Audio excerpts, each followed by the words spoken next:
그러면 우리 오늘 역대기 같이 말씀 보는데 지난번 시간들을 요약하면서 오늘 두 번째 시간이기 때문에 그렇게 진행해 나가도록 하겠습니다.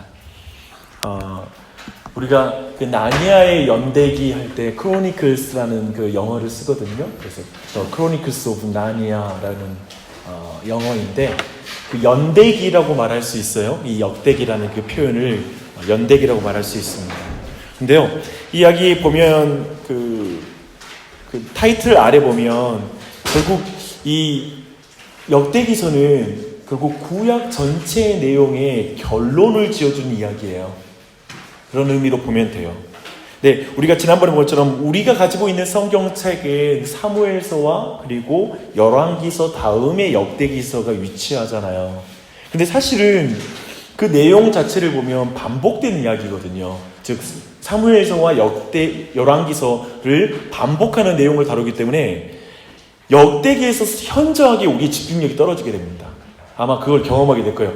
또 이야기야? 엊그제 읽었던 이야기인데 반복되는 거에 대해서 우리는 너무나 싫어하기 때문에 반복되는 거 벌써 책장 빨리 넘기고 싶죠. 이거 지난번에 봤던 내용인데 이런 생각이 들어요. 근데 보면 여기 한 여성이 그러잖아요. Wait, 나 방금 전에 읽었던 건데 라고 이렇게 말하잖아요, 이 여자가. 그러면서 빨리 그냥 패스하고 싶은 책이 아마도 역대기서 같아요. 근데 중요한 게 왜 이럴까? 왜 이렇게 반복할까에 대해서 우리가 질문을 기본적으로 하게 되죠.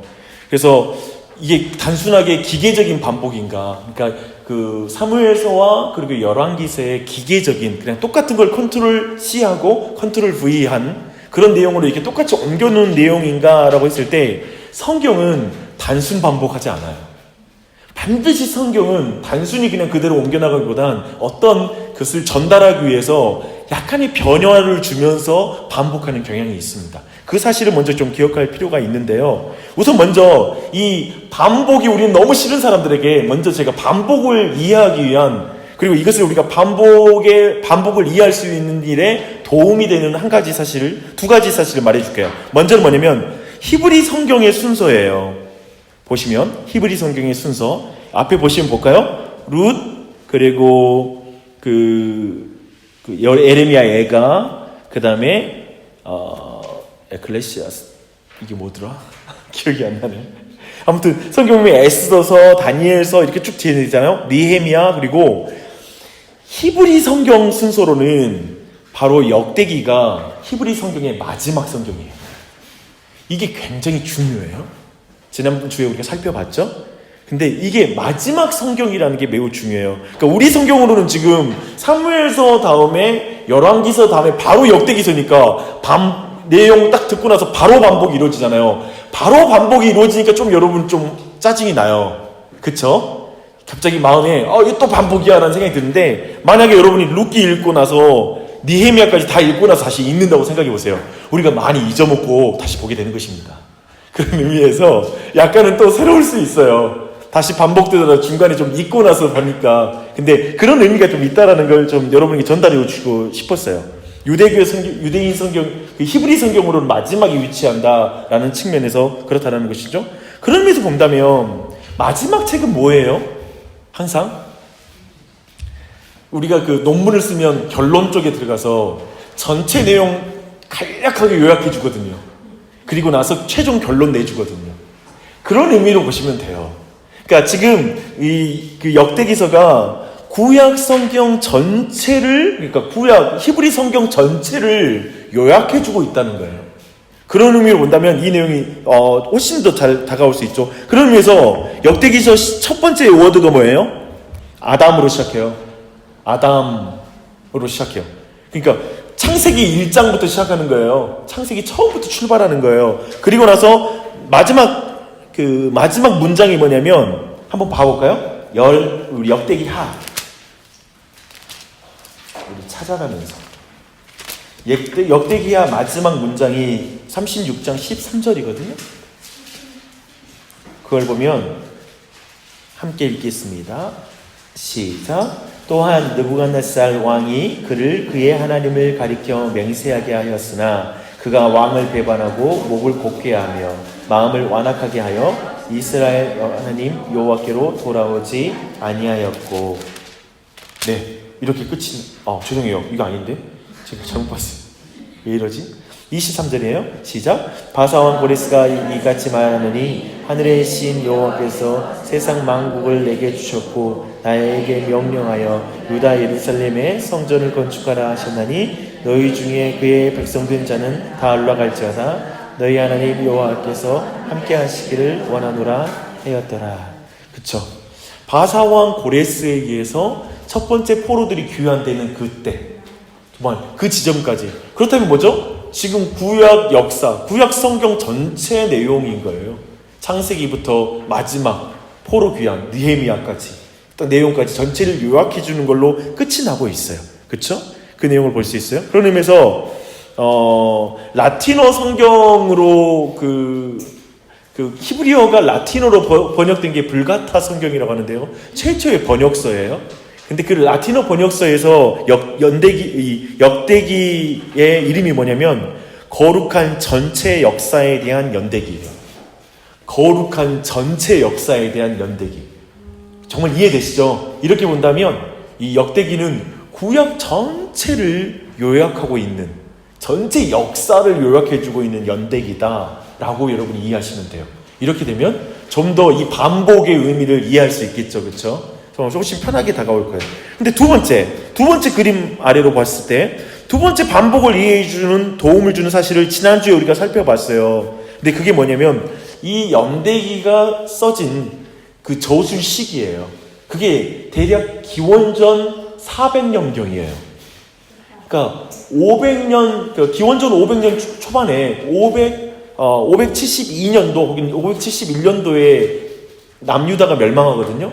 그리고 나서 50년 정도 지나고 나서 첫 번째 포로 귀환이 이루어져요. 그리고 70년대에 계속해서 이어져서 포로 귀환이 이루어지게 되는데, 그렇게 본다면 500년대 초반에, 기원전 500년 초반에 포로 이제 귀환이 이루어지기 시작했다면 약 100년 정도 지나고 나서 지금 연대기가 써진 거예요. 그러니까 모든 포로기가 지난 걸 다 본 거죠. 느헤미야 때까지 3차 귀환까지 이루어지는 거 다 보고 나서 이 성경이 써진 거예요. 그런 배경을 본다면 생각해봐요. 저를 보시면 됩니다. 성전도 지어졌어요. 성전 재건도 이루어진 거예요. 그리고 성벽 재건도 이루어졌어요. 이스라엘 백성들이 굉장히 기대감이 있었겠죠. 첫 번째 성전 재건할 때도 성전만 재건된다면, 그리고 이 성벽이 재건된다면 하나님께서 이 땅을 회복시킬 거야, 우리나라를 회복시킬 거야 라는 기대감이 있었을 거예요. 그렇죠? 굉장히 기대하는데, 그런 기대감을 갖고 있는 이유가 유대인들에게는 한 가지 있어요. 어떤 이유냐면 근본적으로 그 선지자들을 통하여서 예언되었던 예언이 실현될 것이라는 그 기대감이었어요. 그 실현은 뭐냐면, 그 희망은 메시아가 와서 이제 성전을 재건시켜 하나님께서 이 땅 가운데 임재하실 거고, 이제 그 나라를 통하여 온 열방 가운데 평화가 임할 것이다, 평강의 나라가 임할 것이라는 그 메시아가 오실 것, 참된 왕이 와서 이 땅을 회복시킬 거에 대한 그 기대감이 너무 있었던 거예요. 근데 그 어떤 것도 성취가 안 된 거예요. 메시아가 안 와. 여러분 상상을 해봐요. 그 느낌이 어떨지. 많은 희생을 치른 거예요. 그래서 힘들게 그 땅까지, 고국 그 땅까지 와서 성전 재건하고 성벽 재건하고, 정말 한 손에는 성벽을 재건하는 도구를 들고 한쪽에다가는 무기를 들고 힘겹게, 어떻게 그 일이 되겠어요. 두 가지 일이 한 번에. 근데 그렇게 그들이 수고하여서 성벽 재건까지 다 마쳤거든요. 근데 아무런 일이 안 일어나는 거예요. 공동체도 변한 게 없는 거예요.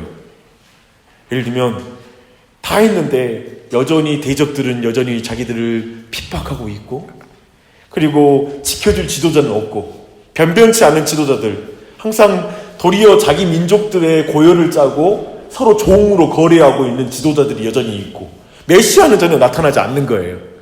지도자들이 없는 거예요. 그 상황 속에 하나님의 인재가 느껴지지 않는 거예요. 성전은 재건해 놨는데 하나님의 인재가 안 느껴져. 하나님이 함께 하시는 것 같지가 않아. 그 상황. 어쩌면 이걸 왜 우리는 잘 이해할 수 있냐면, 우리가 사는 세상이 그렇기 때문에 여러분이 아마도 여러분의 삶이 그럴 수도 있어요. 하나님을 위해서 희생하고 뭔가 하나님을 위해서 신앙적인 열심도 내받고 그리고 내가 정말 믿음으로 결단하고 정말 하나님 앞에 크게 결단하여 나아갔는데도 삶의 현실은 전혀 바뀌지 않고 하나님이 보이지 않는 상황에 있을 수 있어요. 하나님의 인재가 안 느껴지는, 회복이 없는 것 같은 상황이 있는 거예요. 그렇죠? 그 상황이 되면 어떻게 될까요? 사람들이 실망하기 시작하는 거예요. 신앙적인 열정이 사라질까요? 계속 강해질까요? 당연히 사라지기 시작하죠. 사람들이 공동체를 생각할까요? 안 할까요? 공동체 생각하지 않죠. 그냥 우리 집이나 잘 살자. 모두가 개인주의, 이기주의 가운데 빠져들게 되죠. 지금 상황이 그런 거예요. 공동체성이 깨지고요. 현실적인 문제 속에 세속적으로 변하겠습니까? 안 변하겠습니까? 세속적으로 변하죠. 사람들이 그냥 돈 벌고 먹고 사는 일, 그냥 되게 근시안적으로 변하겠죠. 그렇죠? 거대한 역사를 볼 수 있을까요? 없을까요? 장차 거대한 역사, 하나님이 오실 거야 막 큰 미래를 보면서 그릴까요? 아니요. 막 앞에 있는, 현실 앞에 있는, 지금 한 치 앞도 못 보기 때문에 그 앞에 있는 일을 처리하느라 급급한 삶을 살고 있는 거예요. 근데 질문이 있어요. 이런 상황에서 이런 교회에 있잖아요. 이런 신앙을 어떻게 여러분이 회복시킬까요? 어떻게 이런 신앙은 다시 회복되어서 정말 강한 믿음이 될 수 있을까요? 이게 질문인 거예요. 이걸 어떻게 지금 성경은 어떻게 이런 신앙과 교회를 깨우냐면 연대기를 통해 깨우는 거예요. 이걸 주목할 필요가 있어요. 제가 이걸 나누고 싶은 거예요. 이런 신앙 봐봐요. 어떻게 하면 이런 교회를 갱신할까? 어떻게 하면 이 교인들을 어떤 말씀으로 새롭게 했을까? 뭐냐면 개인에게 맞춰진 역사관이 아니에요. 예를 들면 이런 거. 야, 내가 너를 사랑해. 달콤하게 너를 위해서 너에게 맞춤형 역사를 준비하고 있어. 너에게 복 줄게. 너에게 인생 잘 풀어줄게. 라는 식으로 그 사람이 듣기 원하는 말들로 그 사람의 신앙을 깨우는 게 아니라는 거예요. 교회를 깨우는 게 아니에요. 연대기를 가지고 오는 거예요. 창세기부터 마지막까지 거대한 역사를 들려주는 거예요. 과거의 모든 역사를 요약해서 그 사람에게 가지고 오는 거예요. 그래서 그 사람의 영혼을 깨우는 거예요. 그 즉 뭐냐면 하나님의 역사 경영을 보여주는 거예요. 하나님이 얼마나 위대하고 지난 역사 가운데 하나님을 어떻게 여기까지 인도해 나오셨는지를 거대하게 역사를 개관해주고 있는 거예요. 그래서 하나님의 스케일과 하나님의 계획과 하나님의 완성과 하나님의 약속과 하나님의 어떤 분이신지를 거대하게 만나게 하는 거예요. 저는 이 부분을 여러분이 강조하고 싶어요. 즉 우리의 신앙이 이기주의와 그냥 그저 현실적인 먹고 사는 문제 가운데 매여있는 신앙들을 깨우는 건 온 역사를 주관한 우주적인 하나님이에요. 창조주 하나님, 크신 하나님, 영원하신 하나님, 그분을 만나야 잠깐의 고통을 이길 수 있는 힘을 얻어요.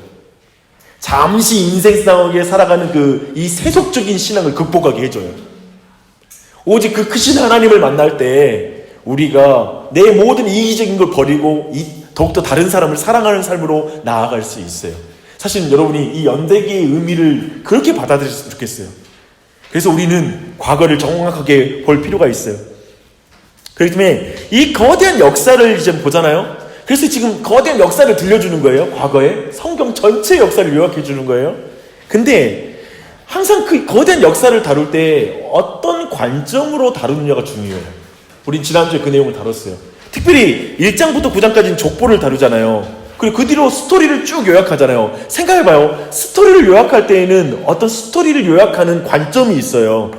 스토리 라인을 통해서 드러내려고 하는 그 의도가 있어요. 근데 무엇을 중심으로 요약하는지 관찰하는 것이 성경 해석의 핵심이에요. 그래서 여러분 언뜻 역대기를 딱 대하고 나면 똑같은 내용 같으니까 갑자기 흥미가 떨어지거든요. 이게 성경 해석의 중요한 원리인데 사실 거기서 관찰하면 전체적으로 요약해 나가는 방식이 있어요. 그냥 허투루 요약하는 게 아니라 이걸 요약해 나가는 중요한 특징들이 있어요. 그 특징 캐치하는 걸 지난주에 우리가 배웠었어요. 근데 그 특징이 뭐냐면 족보를 보면 뭘로 요약하냐면 메시아 곧 다윗의 자손, 다윗에게 포커스를 맞추는 거예요. 그래가지고 유다 자손의 포커스를 맞추고 다윗에게 맞춰서 이제 메시아닉 킹, 즉 메시아로서의 왕, 그걸 나타내는 다윗이 바로 메시아를 가리키는 왕으로서 다윗을 두고 다윗의 후손으로 오실 메시아를 가리키는 것, 그가 바로 우리의 소망이다 라는 것들을 가리키는 식으로 그 전체 내용을 요약해주고 있는 거예요. 역사를. 그걸 볼 수가 있고요. 그리고 전체 내용 스토리 라인을 보게 되면 우리가 나중에 보겠지만 레프트 아웃이라는, 그리고 뉴 메테리얼이라고 말하는, 그러니까 레프트 아웃은 뭐냐면 버려진 이야기가 있어요. 그러니까 열왕기서하고 그 다음에 사무엘서 이야기를 반복한다고 했잖아요. 근데 거기에 있는 이야기가 여기서는 반복이 안 돼. 버려져 버린 이야기가 있어요. 그리고 또 여기 앞에 있었던 두 권의 책에서 없었던 이야기, 새로운 이야기가 여기에 등장해요. 그럼 여기에 명확해지는 거지. 이때 역대기서에 명확한 의도가 있는 거지. 역대기서가 어떤 의도로 쓰여 있고 역대기가 강조하는 포인트가 이거구나라는 이 전체 스토리의 핵심을 파악할 수 있는 거예요. 이런 식으로 성경을 보는 거예요. 그래서 그 특징, 의외로 역대기에는 없는데 왜 여기 열왕기서하고 사무엘서에는 없었던 이야기가 왜 여기에는 있지? 그게 역대기서의 강조인 거예요. 이해되시죠? 당연히 그러겠죠. 이치가 이해가 되잖아요. 그렇죠? 그런 측면들을 볼 필요가 있어요. 그런 의미에서 명확해요. 그러니까 특별히 다윗의 긍정적인 면만 기술하고 있고 약점을 감추거든요. 전체 내용에서. 지난주에 우리가 이걸 살펴봤어요. 왜 그럴까? 그리고 특별히 다윗 같은 경우에는요, 성전 건축하는 일에 엄청난 많은 부분을 할애해요. 성전 건축하는 일에 다윗이 쓰임받는 거, 미리 준비할 재료들 준비하고, 특별히 28장 11절부터 19절 보면 설계도까지 다윗이 다 준비해요. 그러고 보면 솔로몬이 한 게 별로 없어요. 기억할 건 그거예요. 다윗이 다 준비해 놓은 거예요. 그런 의미에서 아까 봤던 대로 지금 역대기에 이스라엘 백성이 가장 기대했던 게 뭐였다고 그랬죠? 메시아가 와서 성전을 재건하고 하나님이 그 백성과 함께 하시는 것을 회복시키는 것. 그래서 평강의 나라를 이루는 것을 그 백성이 너무 기대했잖아요. 근데 다윗이 그걸 다 한 거예요. 다윗이 성전, 즉 하나님이 임재할 그 성전을 재건할 재료도 준비하고 모든 건축할 그 설계도까지 다 준비한 거. 그래서 궁극적으로 이걸 통해서 말하고 싶어하는 게 뭐냐면 바로 다윗과 같은 왕이 일어나서 이제 그 백성에 하나님이 함께 하시는 그 길을 열 것이다. 그 소망을 품게 해준 그 내용들을 이 안에 이미 담고 있는 거예요. 그 내용으로 이끌어가고 있다라는 거예요. 그래서 분명하게 이 모든 내용을 통해서 말하는 건 사실은 다윗은 성전을 그가 그의 손으로 만듭니까? 못 만듭니까? 못 만들어요. 그런 의미에서 궁극적으로 다윗을 포함하여서 모든 그 자손들이 에게 메시아가 있는 게 아니라 그 다음에 메시아가 온다라는 걸 가리키는 것으로 계속 말해주고 있는 거예요. 그 부분을 보고 그 다음은 넘어가 보십시다. 그렇다면 이제 역대하로 넘어가 보게요. 지난주까지의 내용이고요. 역대하에도 레프트 아웃이 있어요. 버려지는 이야기하고 새롭게 들어오는 이야기가 있어요. 그것이 뭐냐면 다윗이 죽은 후에 예루살렘에서 살았던 왕들의 이야기가 기록된 게 이제 이 역대하의 내용이거든요. 근데 열왕기 사무와 같은 내용들이 쭉 기록되어 있어요. 근데 중요한 차이점은 뭔가요? 북이스라엘의 왕들에 대한 기록은 모두 생략돼요. 북이스라엘에 대한 이야기는 안 나와요. 왜 그럴까요? 다윗의 가문인 남유다만 관심 갖는 거예요. 지금 계속 전체적인 문맥을 잡고 있죠? 왜요? 지금 남유다에 다윗을 통한 메시아를 기대하는 것이기 때문에 다른 내용은 다 제거하는 거예요. 오직 다윗의, 그러니까 메시아닉 킹에 대한 그 메시아인 왕에 대해서만 관심이 있어요. 그런 의미고요. 그렇다면 새롭게 나오는 내용들이 뭐냐 했을 때 열왕기에는 기록되지 않은 새로운 이야기들이 추가되는데요. 하나님께 순종한 왕들이 어떻게 성공하는지, 또 하나님의 축복을 받는지가 강조되어서 나와요. 보면 obedient kings라고 나오죠. 순종하는 왕들이 누리는 성공과 축복, 그 내용들이 자세하게 나와요. 좀 더 이전에 없던 역대기 열왕기하고 그리고 사무엘서에는 없는 내용들이 추가되어서 나와요. 그리고 또 하나, 또 신실하지 않은 왕들이 있잖아요. 그 왕들에게 그들의 실패와 그리고 그들에게 있었던 고난에 대해서 자세하게 나와요. 율법을 지키지 않고 이스라엘 백성들을 우상 숭배하도록 인도했던 그 역사들을 쭉 다루고 있어요. 그리고 이러한 왕들은 끔찍한 결과를 맞이하게 되는 것, 결국 이들 때문에 어떻게 되죠? 이스라엘 백성들은 포로로 잡혀가는 이야기가 그대로 기록되어 있어요. 사실 이 내용들은 열왕기서하고 그리고 열왕기서에 잘 나와 있는 내용이기도 하죠. 그죠? 거기에 내용이 아예 없는 이야기는 아니에요. 그 내용들이 나와요. 근데 훨씬 이 두 이야기, 그렇다면 한번 생각해봐요. 두 이야기 왜 망했냐, 왜 복 받았느냐의 내용들이 지금 충분히 나온 거예요. 지금 성경 기록에. 그렇게 되면 이것을 통해서 주고자 하는 메시지는 선명하겠죠. 지금 그 시대를 살아가는 사람에게 하나님과 율법에 신실하게 되기를 원하는 거예요. 그 선명한 메시지를 전해주는 거예요. 야, 역사를 봐라. 신실한 왕들은 복받고 성공했어. 그러나 하나님께 신실하지 못했던 왕들은 이렇게 실패했고 결국 그들 때문에 고통이 다가왔다. 그러하게 너희들은 하나님 앞에 신실해라. 그리고 토라에 신실해라. 즉 모세 오경에 충실해라. 하나님의 율법에 충실해야 된다라는 걸 강조해 주는 거예요. 그 내용이 이어지는 거예요. 그래서 그러면서 이제 마지막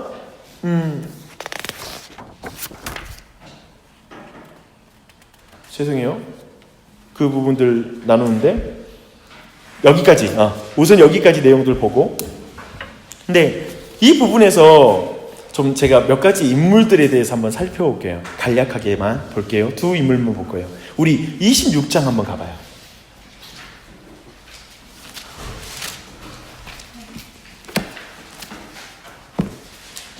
예전에 제가 한 장 한 장 비교적 다음 청경책에서는 한 장 한 장 기본적으로 조금씩 요약해 줄 텐데 제가 이번에 그냥 하지 않았어요. 그래서 오늘은 되게 빨리 끝나요. 근데 하나하나 요약해 주지 않은 건 뭐냐면 사실은 반복되는 이야기 측면이 커서 그렇게 하지 않았어요. 네, 그렇게 보시고요. 전체적으로 여러분이 어떻게 역대기를 볼 것인가 그 관점에 대해서만 지금 설명해 드리고 마무리할게요. 근데 좀 이 부분을 좀 보고 싶어요. 여러분과 좀 나누고 싶은 은혜가 있어요. 26장 1절로 5절 말씀 볼게요. 시작. 유다 온 백성이 나이가 16세 된 우시야를 세워 그의 아버지 아마시아를 대신하여 왕으로 삼으니 아마시아 왕이 그의 열조들의 묘실에 누운 후에 우시야가 엘롯을 건축하여 유다에 돌렸더라. 우시야가 왕위에 오를 때 나이가 16세라. 예루살렘에서 52년간 다스리니라. 그의 어머니의 이름은 여골리아요 예루살렘 사람이더라. 우시야가 그의 아버지 아마시아의 모든 행위대로 여호와 보시기에 정직하게 행하며 하나님의 묵시를 밝게 하는 스가랴가 사는 날에 여호와를 찾았고 그가 여호와를 찾을 동안에는 하나님이 형통하게 하셨더라. 아까 하나님께 신실했던 왕에게는 형통함을 줬다고 말했잖아요. 그렇지 않은 왕들에게는 고난을 닥치다고 했는데 사실 거기에 딱 걸려서 걷혀있는 사람이 이 우시야라는 사람이에요. 근데 우시야를 보면 스가랴가 보면 어디 보자. 우리 5절이에요. 하나님의 묵시를 밝히 하는 스가랴가 사는 날에 하나님을 찾았고 그가 여호와를 찾을 동안에는 하나님이 형통하게 하셨다라고 말하잖아요. 그렇죠? 근데 스가랴가 죽어요. 죽고 나서 여호와를 떠나요. 여호와께 신실치 않은 모습을 보이는 게 우시야예요. 근데 잠시 보고 싶은 건 뭐냐면 사실 묵시를 밝히 하는 스가랴가 있는 동안에는 여호와를 찾았다라는 말씀 안에서 우리가 볼 수 있는 건 뭐냐면 하나님의 말씀이 예리하게 선포되는 동안에는 그의 교회가 여호와를 찾는 거예요. 하나님을 찾는 거예요. 하나님을 의지하는 거예요. 그런데 하나님의 말씀이 밝게 선포되지 않을 때에는 그 백성들이 잘못된 길로 가는 것의 가능성들을 여실하게 보여줘요. 그러니까 하나님께 신실하고 하나님께 신실하지 않는 것을 결정하는 중요한 키가 선지자에게 있는 거예요. 또 바른 하나님의 말씀의 선포에 있는 거예요. 그런 의미에서 여러분의 삶에서 항상 이걸 기억해야 돼요. 여러분의 삶에 끊임없이 내가 하나님 앞에 신실하고 하나님 앞에 불성실한 부분에서 끊임없이 여러분이 하나님의 말씀 앞에 서 있어야 돼요. 이걸 여러분 앞에 강조하고 싶어요. 우리가 하나님의 말씀을 통독하고 그리고 말씀을 매일 묵상하고 그리고 주일에는 설교 말씀을 듣고 하잖아요. 결국은 항상 하나님의 말씀이 바르게 선포되지 않으면 그곳에는 반드시 배교가 있다는 거예요. 그래서 이 부분에서 여러분의 신앙들을 분명히 좀 붙잡았고 다시 한번 점검했으면 좋겠어요. 그래서 계속해서 말씀을 듣는, 바른 말씀을 듣는 통로가 있어야 되고 그걸 여러분이 지켜가야 돼요. 네, 제가 어제 저녁에도 제가 그 마음을 딱 느꼈는데요. 제가 잘 멀티를 못하는 사람인데 통독을 꼭 이렇게 해요. 좀 요즘 기계가 여러 가지 기계가 있잖아요. 이제 컴퓨터도 있고 핸드폰이 있으니까 핸드폰으로 통독을 딱 듣고 나서 컴퓨터를 켜놓고 작업을 한단 말이에요. 말씀만 듣는 게 아니라. 그러니까 제가 느끼는 그 두 마음을 저는 이럴 때 느껴요. 아, 내가 말씀만 보지 않는구나. 그러니까 말씀 보면서 다른 일을 하려고 하는구나 라는 느낌 있잖아요. 그래서 하나에 집중하지 못하는 거 있잖아요. 제가 느끼는 것은 그런 부분도 중요한 것 같아요. 그러니까 여러분의 삶에서 진짜 내가 말씀만 듣는 것, 그리고 내가 하나님이 뭐라고 말씀하시는지 들으려고 하는 것, 이것에 대해서 온전히 쏟아서 하나님의 말씀을 듣지 않으면 절대 말씀을 내가 하나님이 말하고자 하는 게 듣는 게 아니라 철저히 말씀 듣는 태도부터 내가 하는 일을 하면서 하나 더하여서 말씀까지 좀 듀얼로 내가 해보겠다. 그 시간에 좀 더 내 영향가 있는 어떤 능률적인 일을 위해서 말씀만 듣기에는 뭔가 아까운 거지. 그렇기 때문에 뭔가 다른 일을 내가 또 동시에 하면서 이 말씀을 들으려고 하는 이 태도 안에서 이미 우리가 말씀을 온전히 못 듣는 거예요. 그래서 그런 부분이 있어요. 여러분, 저는 바쁜 생활하는 중에 이렇게 설거지하면서 말씀 듣고 막 이런 걸 저는 충분히 존중하고 그러면서 은혜가 있다고 저는 생각해요. 그런 걸 내가 무시하는 말이 아니에요. 근데 저는 여러분 앞에 제안하고 싶은 건 뭐냐면 그런 시간도 있겠지만 온전히 말씀만 듣는 그 헌신이 필요하다는 걸 말씀드리고 싶어요. 다른 거 다 하지 말고 내가 오직 말씀 앞에 주님이 뭘 하시는지 내가 듣겠습니다라는 그 중심에 있는 시간이 있는지를 확인해야 된다. 그리고 그럴 필요가 있다고 생각해요. 그 첫 번째 한 가지 제안하고 싶고요. 또 한 가지는 뭐냐면 여러분 끊임없이 성경을 볼 때 원저자가 뭘 말하려고 하는지를 들으려고 노력해야 한다는 거예요. 하나님이 뭘 말하려고 하는지 성경을 통해. 제가 보는 신앙 성숙이 다 망가지고 무너진 이유에, 그리고 말씀이 안 들리는, 그리고 말씀을 봐도 변화되지 않는 이유는 뭐냐면 계속해서 내가 말씀을 해석하려고 그래요. 그러니까 말씀이 나를 스캔하는 것이 아니라 내가 말씀을 스캔하려고 그래요. 내가 말씀을 내 어떤 중심으로 읽으려고 하는 경향성이 있어요. 제 생각에는 말씀은 주여 말씀하옵소서 내가 듣겠나이다라는 자세가 아니면 말씀은 절대 원래의 의미를 우리에게 들려주지 않아요. 그리고 하나님이 주신 말씀을 우리가 들을 수가 없어요. 말씀하시지만 그 말씀이 다 내 안에 들리지 않는 거예요. 이거 정말 중요합니다. 설교를 들을 때 마찬가지입니다. 한 가지 우리는 내가 자주 말하지만 극동방송이라든지 그 방송 듣다 보면 어떻게 동일한 본문을 설교자에 따라서 이렇게 다르게 말할 수 있을지 해서 한번 깜짝 놀라고, 우리가 또 놀라는 거 뭐냐면 어떻게 동일한 말씀을 듣고 나서 이렇게 다르게 들었지라는 것에 깜짝 놀라게 돼요. 그쵸? 우리는 알고 있어요. 정말 우리는 성경이라는 걸 이렇게 다르게 들을 수 있구나는 걸 깜짝 놀라요. 그리고 그 다르게 들은 거에 의해서 신앙 성숙이 일어날 수 있고 전혀 안 일어날 수 있어요. 이해되죠? 그런 의미에서 여러분 안에 다시 한번 성경이 뭘 말하려고 하는지에 대해서 자꾸 묻고 듣는 거, 그런 것을 했으면 좋겠어요. 그게 여러분을 신실하게 만들어요. 그게 여러분을 말씀 앞에 서게 만들어요. 그게 여러분을 바꿔요. 최근에 제 체험을 말하면, 전 지난주 아침 기도회 때 정말 제가 체험한 게 있습니다. 체험한 거 뭐냐면 말씀이 나를 지켜주는 거라는 걸 내가 느꼈어요. 설교를 하는데 설교를 내가 해석하고 또 내가 설교하는 거잖아요. 그렇죠. 설교자잖아요. 근데 그게 아니라 설교 말씀, 그 성경 말씀이 살아있다는 느낌이 드는 거예요. 제가. 그리고 이 성경 말씀이 나를 읽고 있구나. 성경 말씀이 나를 다 읽고 있구나. 내 어떤 마음 깊은 곳을 다 읽고 있구나. 그래서 설교하는데 이게 그냥 내가 가르치는 문제가 아니라 내 자신을 정말 통과하는 말씀이 되더라고요. 내 자신을 거치지 않는 말씀이 없더라고요. 내 자신에게 해석이, 내 자신을 드러내지 않는 말씀이 없더라고요. 그걸 제가 지난주에 되게 느끼면서 은혜를 받았던 경험이 있습니다. 저는 여러분에게 이 부분을 강조하고 싶어요. 이 역대기를 통해서 볼 때 정말 이 여러 왕들, 정말 신실한 왕과 신실하지 않는 왕들을 통해서 우리에게 진짜 가르치려고 했던 거, 그것은 우리로 하여금 하나님 말씀에 신실하게 살아 라는 의도라는 걸 이거 한번 읽었으면 좋겠고요. 29장 가봐요.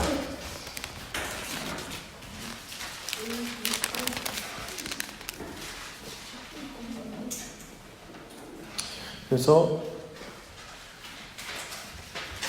히스기야가 이제 왕위에 딱 오를 때가 25세라는 것으로 지금 29장이 시작이 되잖아요. 그렇죠? 그리고 나서 4절입니다. 4절부터 읽겠습니다.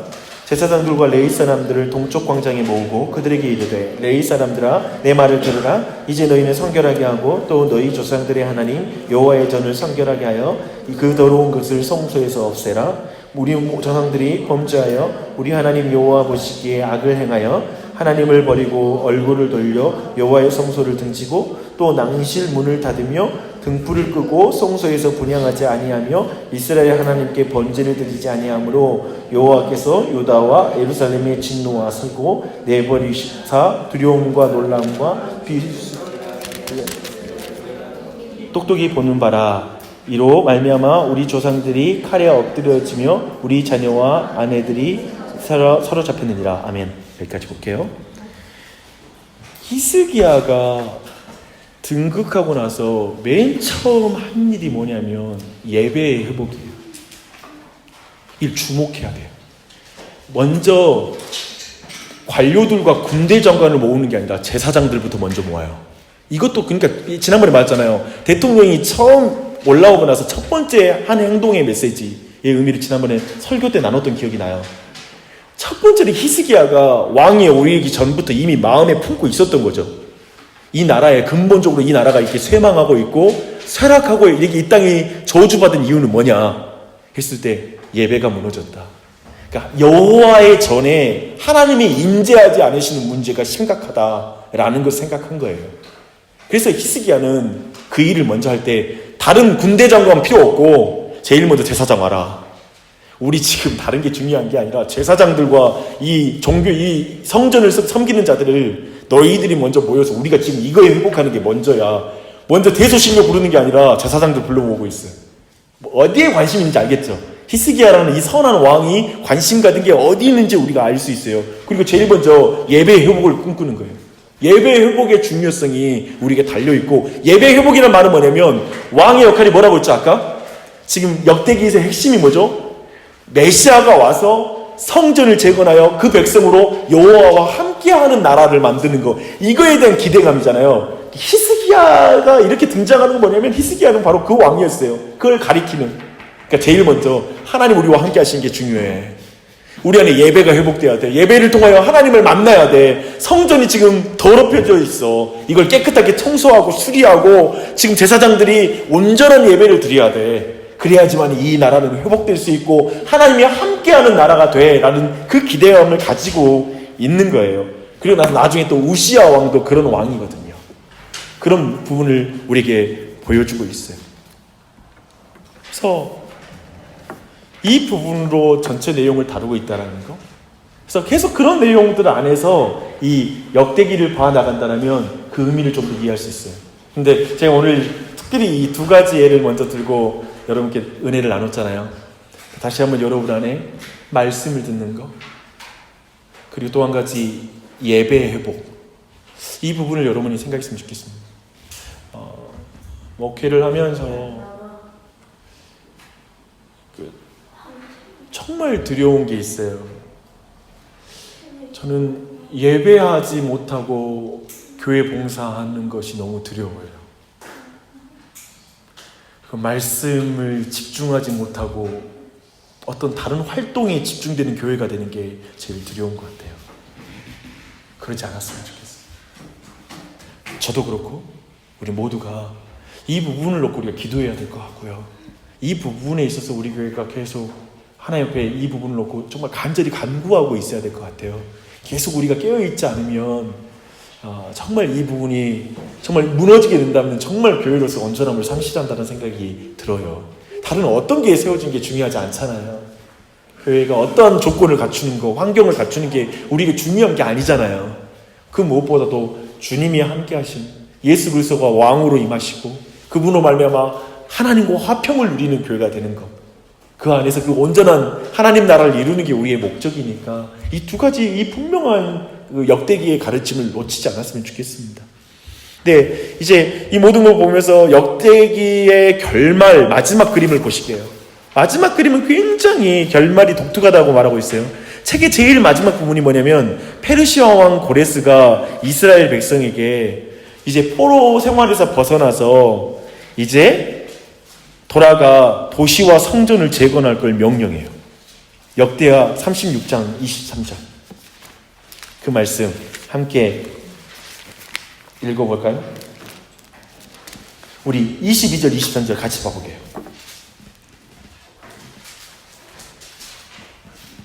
22절 23절 시작. 바사의 고레스 왕 원년에 여호와께서 예레미야 입으로 하신 말씀을 이루려고 여호와께서 바사의 고레스 왕의 마음을 감동시키매 그가 온 나라에 공포도 하고 조소도 내려 이르되 바사 왕 고레스가 이같이 말하노니 하늘의 신 여호와께서 세상 만국을 내게 주셨고 나에게 명령하여 유다 예루살렘에 성전을 건축하라 하셨나니 너희 중에 그의 백성이 된 자는 올라갈지어다.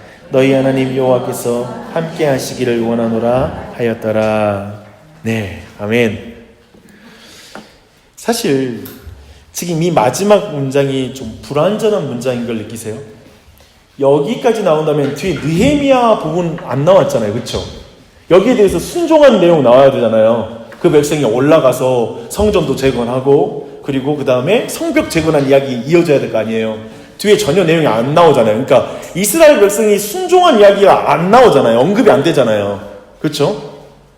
사실 문제는 뭐냐면 문제는 아니지만 지금 역대기를 기록한 사람은 성전 재건된 것도 다 봤고요. 지금 성벽 재건된 것도 다 봤어요. 근데 뒤에 이스라엘 백성이 순종하여 고레스의 말에 순종하여 올라가서 성전 재건했더라, 성벽 재건했더라 이 말로 딱 짝을 지어주면 이제 이야기가 딱 마무리가 된 것 같은데 마치 이스라엘 백성이 아무것도 안 한 것처럼 그리고 있어요. 이 부분을 주목하자고요. 왜 이렇게 결말이 날까? 좀 왜 이렇게 어정쩡하게 정확하게 일 마무리가 안 될까? 이 부분을 주목할 필요가 있다는 거예요. 아무것도 이루어지지 않는 것처럼 말해요. 왜 그러냐면 메시아가 마침내 오셔서 진정한 성전을 재건할 거라는 것을 말해주는 거예요. 이해되죠? 메시아가 와서 진정한 성전 재건할 거야. 참된 왕이 오셔서 진정으로 성전 재건하고 하나님의 인재를 가져올 거야.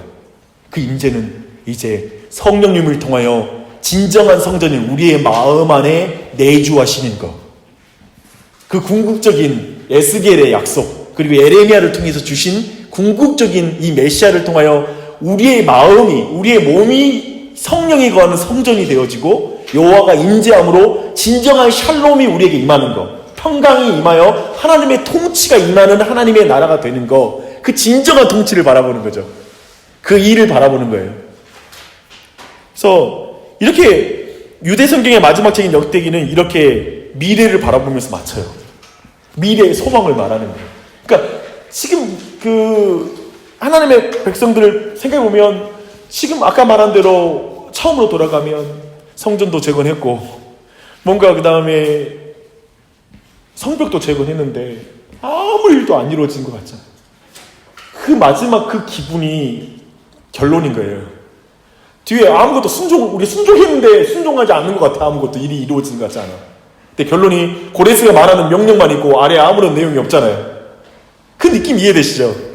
그 상황에 있는 사람들이 뭘 느꼈겠어요? 그러니까 우린 분명히 성전 재건했고 분명히 성벽 재건했는데 왜 이렇지? 라는 그 불만족 그리고 아무것도 안 된 것 같은 느낌, 하나님이 함께하지 않는 것 같은 그 느낌이 드는 그 순간 말하는 거예요. 아니, 메시아가 오셔. 메시아가 오셔서 그 진정한 성전을 재건할 거야. 너희 마음 가운데 그 참된 성전을 재건할 날이 오고 있어. 그러니까 인내하며 여호와의 말씀 앞에 충성을 다해야 돼. 충실히 그분의 말씀 앞에 인내하며 서라. 견뎌라. 그분이 오고 있다 라는 걸 소망을 주는 거예요. 이게 소망이에요. 이게 소망. 근데 저는 이 상황에서 이게 역대기인데요. 근데 여러분에게 마지막 이 말을 하고 마무리하고 싶어요. 사실 우리가 이 포로기 시대와 비슷하게 지금 시대를 사는 거예요. 예수님 다시 오신다고 하셨잖아요. 그리고 우리는 지금 예수님께서 오셔서 우리 마음의 성전이 세워졌고 다 성령이 거하신다고 말하는데 이 땅의 포로처럼 하나님은 보이지 않고 교회는 세워졌는데 교회 밖에는 전혀 하나님 나라와 상관없이 구도로 진행되고 있고 믿음으로 내가 세상 앞에 부딪혀도 나만 죽어나가는 느낌, 나만이 힘들고 더 힘든 고난이 닥쳐오는 상황들, 이런 모든 세상 속에 살아가거든요. 그런 세상에 살아가면서 갑자기 나 교회를 세운다고 열심히 했는데 왜 내 삶은 이렇죠? 나 희생한다고 많은 걸 헌신했는데 왜 내 삶에는 하나님이 함께하지 않는 것 같죠? 라는 그 기분이 여전히 그 기분이 있는 시대인 거예요. 그런 시대인 거예요. 근데 주님이 위로하시는 거예요. 예수님 오신다. 주님 오고 계시다. 주님 오시는 것 기준으로 살아라.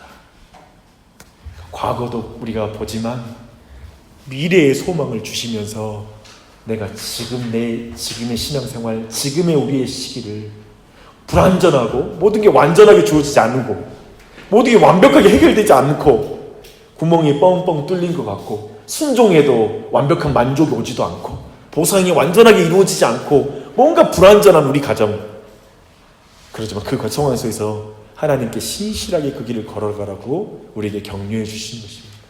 그 격려를 여러분이 받으셨으면 좋겠어요. 그리고 역대기가 말하는 것처럼 하나님이 전 역사를 주관하고 계십니다. 알파와 오메가가 되세요. 크신 하나님이세요. 거대한 역사 가운데 그분의 구원의 길을 멈춘 적이 없고 그리스도를 통해서 시작하신 일을 그것이 좌절된 적이 없어요. 그 하나님을 주목하십시오. 그 하나님을 주목하십시오. 그분이 일하고 계세요. 고레스를 쓰신다니까요. 마지막에 엉뚱하게 고레스를 등장시켜 그래 그분이 역사가 온 열방까지 통치하고 있는 걸 드러냄으로 마무리가 돼요. 역대기가. 우리가 보고 있는 트럼프 그리고 모든 대통령들 그리고 이 시대의 모든 정사와 주관자들 하나님 손 안에 있어요. 이 믿음 가져야 여러분의 인생을 말씀에 신실하게 살 수 있어요. 말씀에 신실한 삶은 그 크신 하나님 만나지 않으면 절대로 살 수 없어요. 그 크신 하나님 앞에 여러분의 인생이 붙잡혀 있습니다. 여러분의 가정 붙잡혀 있습니다. 우리 교회 하나님 손에 있어요.